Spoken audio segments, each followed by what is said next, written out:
Dan, how are you? I'm wonderful. I heard that we're neighbors. We're neighbors. We live a few blocks from each other. Hey. I know. Great. Is there anyone else here from Brooklyn Heights? Anybody? Nobody? Yeah. Oh, yes. Where are you Another at? neighbor. We're all going to meet at Hanko's afterward and get a bubble tea. Well, someone was asking me to describe this movie, and it's very, very difficult. Even if you've seen the trailer, it's kind of hard to describe the movie. Right. I said it's an apocalyptic stoner comedy, but then I thought maybe that's not the way you want it described at all. So what would you say? If that gets people interested, yeah, that's a good one. Does that sound interesting to people? An apocalyptic stoner comedy? You like that? All right. That sounds good. Yeah, whatever hooks them. I like that. It's a, you know, we're smoking copious amounts of ganja in the movie, definitely. But it's not. I think it's more complex than just a stoner comedy. Yeah. Brings up a lot of life questions for the hero of the story, Warren. And so there's a lot of 2012 end of the world theorizing in this movie. So how did the idea come about? When is this a long movie in the making? When did you start thinking about it? Yeah, I started thinking about doing this movie back 2010. I was getting married, and I was sorry, ladies, and I was stressing out about that, you know, and a lot of people were stressing out about the world and what was going to happen in the future. And I just felt like this really volatile energy that was going on around then. And I wanted to capture that in a movie. I wanted to capture that in like a documentary. And so I basically, you know, drew from my own life. And then I started collecting. We didn't have a lot. I went to my buddy Michael Canzanero. And he's the co-director, co-writer of the movie. I didn't have a lot of money at the time. I was to make the movie. I was just like, I'll just go out of pocket. We'll start shooting the first part of the movie, which is documentary, mockumentary style. We'll collect all these interviews from all these wise men and women along the way, and that'll be the first part of the movie. And then if we get gold, then we'll raise more money and you know, we'll make the second half of the movie, which is like suddenly you're in Alice in Wonderland. Or like it's like Wizard of Oz, like suddenly it's color for the second half of the movie, which was my big vision for this. And of course, you know, we had a limited budget, so my grandiose ending had to be, you know, cut several times. But the nature of the movie was just so organic, and we just said full steam ahead. We'll just start shooting and see what happens. And we had this outline for the script, which was essentially like the modern prophet journey, which is my character Warren bumps into the guy with the end is near sign and gets like obsessed with that. Like, what does it mean? Is the world gonna end or is it not gonna end? And like, what the hell is gonna happen? And you know, he just gets obsessed with that, and he goes off the deep end trying to find the answer. And when he goes down the rabbit hole, he emerges on the other side a changed man. He becomes Don Peyote. He becomes this street prophet. He becomes the guy with the end is near sign. But except it's a different message. It's like a peace is here sign. It's like spreading joy and happiness and talking about embracing change. And he becomes his own version of the street prophet, which is something that I've always been interested, the story that I've always been interested in telling. And now I'm going to breathe. That was good, though. You like that? Yeah, that was I've been good. talking all day about this. Well, I think warmed up. One thing that strikes people when they see the trailer definitely is, whoa, wait, Anne Hathaway's in like the cast every few minutes in this movie, like there's someone you recognize. You're like, wait, what are they doing? Yeah. So a lot of cameos. First of all, Anne Hathaway, how did that happen, and when did that happen? It's so funny. That's why you have to smoke a joint or something, or like have a drink before the movie, because then when Anne Hathaway comes on, you're not as shocked. But Anne is like a friend of mine. She's like an angel in my life. Okay, she handed me my Tony Award, and ever since then she's just been like, oh my God, she's like this person that changed my life. And like, and we have the same manager. And I talked to her about the movie. I said, you know, this is the concept. You get to come in and you get to improvise and you get to do something you don't normally do. And she's like this, like, you know, straight out of like punk rock Matrix or something. She enters my dream and downloads a tremendous amount of information to the character in my movie, and it's a really fun, wild scene. And she is really hot and awesome in it. And I think that's what a lot of people that came on board, like Josh Duhamel and Jay Baruchel, they became friends, but they also saw an opportunity to do something different and get a little more raw and dirty and play and have some fun. Well, that leads in well to the first clip we're going to show. Whoa. with you and Josh. Oh, okay. Well, also in this movie is Topher Grace, who plays your agent. Yeah. Not Dan Fogler's agent. And yes, and there's a part where he sort of says, "You've got to stop doing all these indie movies. You've got to stop." Is any of that taken from your real life? Where does that come from? Yeah, man. I mean, a lot of the reason I made the movie was because I wanted to stretch my muscles, as an actor and do other things, and because, it's like I can't keep doing like Balls of Fury movies, for the rest of my life. I mean, it's fun, but I want to expand my, show more of a spectrum of my abilities. So, yeah, so that's why a huge reason that I wanted to do the movie. Wait a minute, what was the actual question again?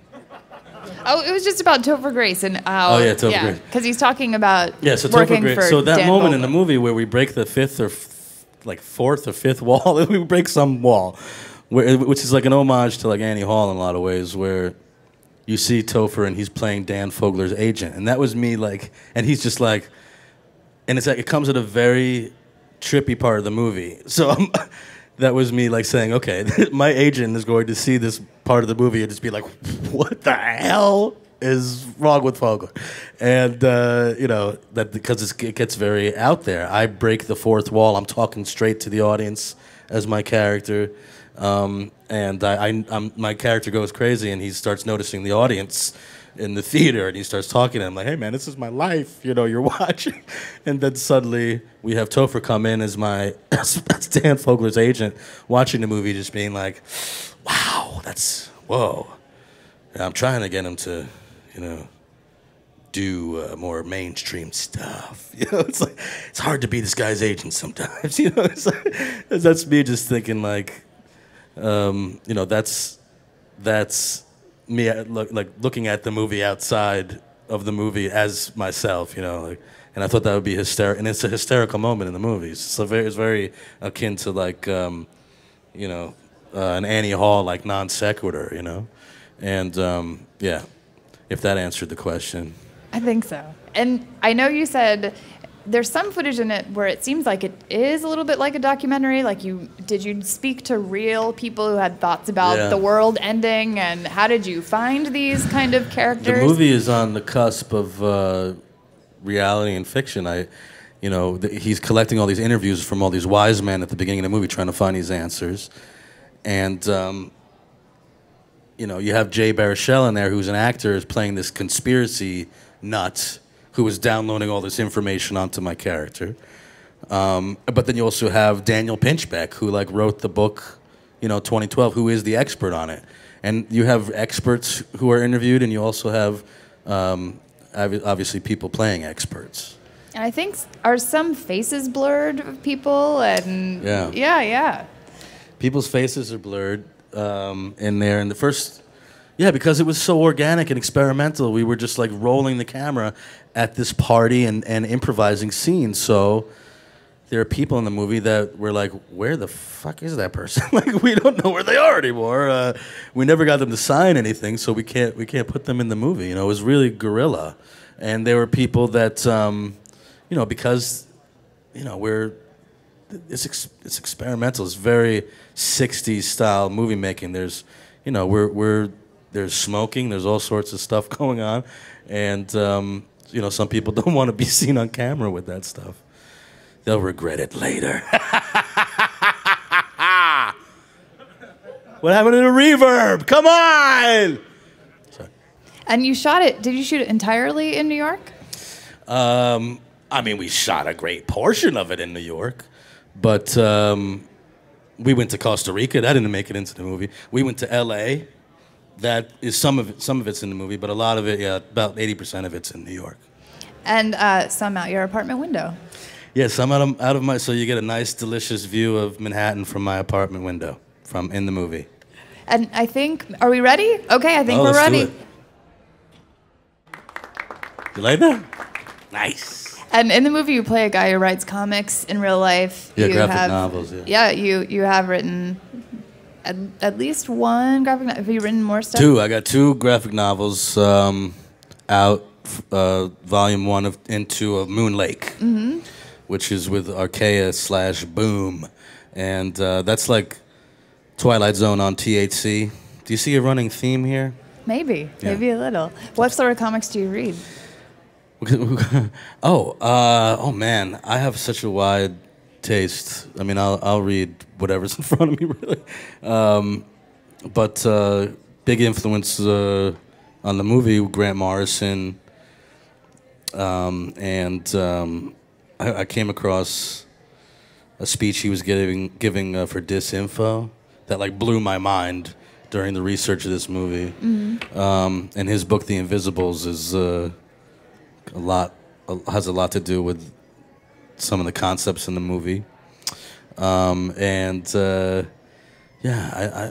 I love everything from, you know, Wolverine and Batman and, you know, to The Invisibles, to like, you know, I love Crumb, you know, I love everything. I don't know. I just love the art form. It's really close to movies, and it's like storyboards. And I don't know. I've just been reading comics and playing with like toys and stuff since I'm a kid, and I'm just a big old kid still. Do you have a favorite comic shop in New York? Oh yeah, I go to Forbidden Planet on Broadway. I've been going there since I'm like a little kid. Like birthdays, my aunt would bring me and my brother there, and we go to Ray's Pizza and get a slice, and then Ray's Original. It's not even there anymore. Ray's Original, which is really sad. But I go there, and then we go to Forbidden Planet and spend the afternoon, and I just come home with a stack of comic books. I got storage units of comic books. Yeah. Wow. It's that wild and crazy with the comics. I was in a movie. Oh yeah, you're having like an epiphany? No? You're having like a whoa. I get that a lot. They're like, hey man, you're just like my brother. He's from Brooklyn too? We probably pass every single day. I'm sure we pass almost every single day in Brooklyn Heights. Well, we have one more clip. Are you ready? Okay, I'm ready. You guys ready? Yeah, it ain't Cheech and Chong, that's for sure. I mean, I love Cheech and Chong. This is more complex. I think that might be my dream, to have Wallace Shawn play my therapist. Yeah. How did that happen? Oh man, you know, he's interested in the subject matter. I think called him up and I just asked him to be in it, and he dug the passion, and I said you get to improvise and play, and we get to make the character together, and so he was down. And I've always just been a huge fan of his. I mean, I think he felt that, and he had a ball. Everyone. This movie was made out of amazing favors and synchronicities and amazing performances, and he. There's a scene that got cut out of the movie that was awesome. We cut it out for time, but we got him to say, "Warren, come here, my boy. Try this vaporizer." And just hearing him say "vaporizer" was like one of the. I could just tick that off my bucket list right there. Yeah. And there's kind of, this isn't sort of giving too much away, but there is a great musical number, and like you pack in so many things in this movie, and it seems like was that tough to make happen? Did you have to enlist some friends to come in and dance with you? Yeah, we pulled some real resources, got some dancers in there. He loses his mind, and he suddenly feels like he's, inside a music video, But that's kind of like Don Peyote's superpower, that when he starts getting in touch with his, spiritual side, and he's just very passionate, suddenly he breaks into song and starts dancing, and it's so overwhelmingly powerful that other people have to join in. So that suddenly there's, I had an end of the movie. I had an alternate end of this movie that was for a bigger budget, where, the earth shook, and Woodstock like breaks out all over the world. It's like, So that's kind of the message in the movie, that Don Peyote comes along with the message of durable peace, and people start to see peace kind of a badass rock and roll kind of way, and it spreads, and he turns the tide, for the better, for the future. He's the 100th monkey. And I guess my last question before we see if anybody in the audience has a question is, what did you learn from making this movie? Not only about filmmaking, because you shot this big movie on a small budget, but also just did it change you in terms of philosophically what you thought about the topics that you cover? Yeah. The main, really one of the main themes in the movie is that fear can consume you, and if you let it consume you, and if you start to worry about things that you can't control, like the future, and you bring that home with you, then that makes your home life unravel, and then it just has this ripple effect where you're just only able to add to the chaos. And if you're able to embrace the change, you're able to cruise with it, then to quote Mr. Speedlevich, who's also in the movie, if you're able to do that, then you can really be in a position where you can change things for the better. And it's really just a big positive message. And that, that was a huge message that I learned. I was very angry and confused and concerned about the future in the beginning of the making of the movie. And now I'm a much happier, mellower, chiller guy, because I know that I'm able to go with the flow, and I'm able to influence my surroundings in a positive way by staying positive. Well, thank you very much. Bam! And, if anybody in the audience has a question, you can raise your hand, and this guy with the microphone will come right to you. Yeah. Hey, I had a question about the editing. I was wondering if you did it as you went along, like just because of how you raised the money and how you sort of shot it, if you were editing as you went, or if you had to sort of amass all your footage and then wait at the end to see where the story was and what you had, or if it was a little bit of both, if you brought someone else in, just sort of how that all went down. Yeah, we had a couple editors. And then ended up with the guy named Dan Bush, who was really intelligent about it, and he cut it together and figured out the whole narrative with it, the narration with it, and but we were halfway through the movie. We were editing the movie, and we were halfway through it. We didn't have an ending, and I went off and I did Scenic Route, and I met Josh Duhamel, and I said, you got to come and be in this movie with me, and we got to use your mohawk, and we became friends, and he said, yeah, hell yeah, I'll do it. So it was fully organic. We were making it as we were going along, writing scenes for people, and then we just found a lot of it in editing. Like I said, we went to Costa Rica. I went there for a week, and we had these amazing, gold, interviewed amazing people. None of it's in the movie, and was just the journey that I was on trying to make this movie. I was just collecting all this information. And I was like, whatever sticks, but we're on this journey, come hella high water, essentially. Did that answer your question? Cool, yeah. Hi. So there's a lot of improv. So I was wondering what kind of, basic statement you gave all of the actors, or say, this is my basic premise, and just kind of go off. How much did you give them? How much was really? We wrote a script. I wrote a script that was epic, and obviously, it got chopped down because of budget reasons. But we would hand people a script, a scene written, and say, do this, and then say, now make it your own. And some scenes I would write with people, and then some scenes I would we'd do it like Curb Your Enthusiasm or like Waiting for Guffman. We say this is what has to happen in the scene. I like Abel Ferrara's in the movie. He makes a cameo, which is awesome. He plays a cab driver, and I just said to him, improvise, do whatever the hell you want. You're just pissed off that we're asking you to take us all the way, up north at this terrible time of night, and that's it. That's all I told him, and he just we got a great scene out of him. Anne Hathaway, I gave her a couple lines to do, and she did them brilliantly, and then she just went off on her own. She just brought whatever this whole conspiracy rant to the table that I said, oh my God, yes, just keep rolling.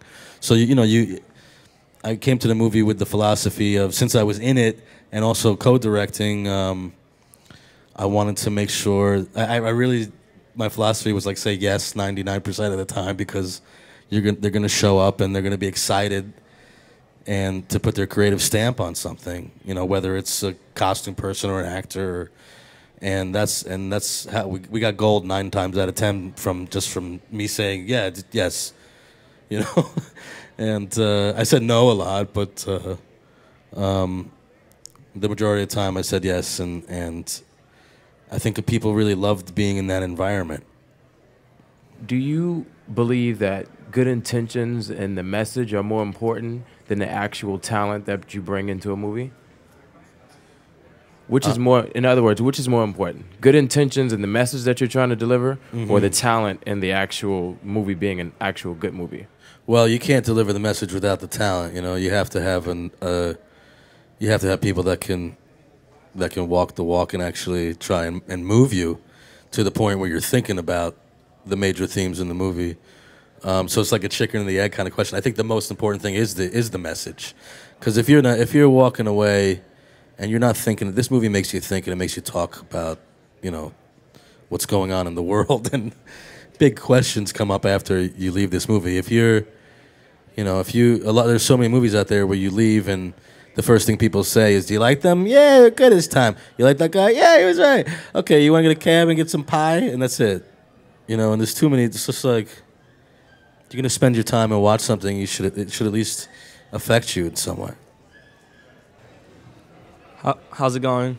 Good. How you doing? Excellent, thank you. So you said you have this Twilight Zone-esque type of thing on steroids, which sounds awesome. Yeah, Twilight Zone really? On THC. That's my book, Moon Lake. Oh, it's a book. Yeah, it's a graphic novel with Archaea. Go check it out, man. It's pretty trippy. It's an homage to all the things I stayed up late watching when I was a kid, like Twilight Zone or like Amazing Stories or Tales from the Crypt.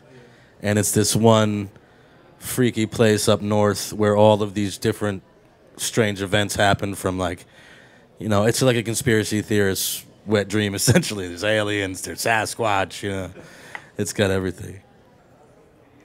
Hello, Dan. Hi, how are you? Thanks for coming in, by the way. Oh, my pleasure. So my question was about, it's not related to the film, but it's about you. So I think one of your first appearances on TV was 30 Seconds of Fame. Yeah, and you did... you were like a Al Pacino impersonator. First of all, I was gonna ask you to do one. That's Al Pacino with. That's it, right? That's it. He's got cats. No, that was me stealing Spacey's impression. But that was yeah, man. I used to do that in my act. I used to do in my comedy act, and I did a lot of things on this road to get here, and I still want to do more stand-up, but I did this bit in my act, which was the 30 Seconds to Fame bit, which was Al Pacino auditioning for the part of Little Orphan Annie. Yeah, did I take you back a little bit? Yeah, I love that, man. I was like, that was like the first time I was on TV. I think that may have answered my second question, which was how you got onto the show. Yeah. Comedy. There was auditions, and I went in there and I just did that for them, and made them pee their pants. That's awesome. Yeah. Thank you. No problem. It was terrible. Oh, I gotta work on that. All right. Well, good. I look forward to seeing it, and I enjoyed Don Peyote. I think that you guys should definitely check it out. It will make you think, and it'll make you laugh. It's out on VOD now and on yes. iTunes. Yeah. Well, thank you, Dan. Yes. This is great. Thank you, guys.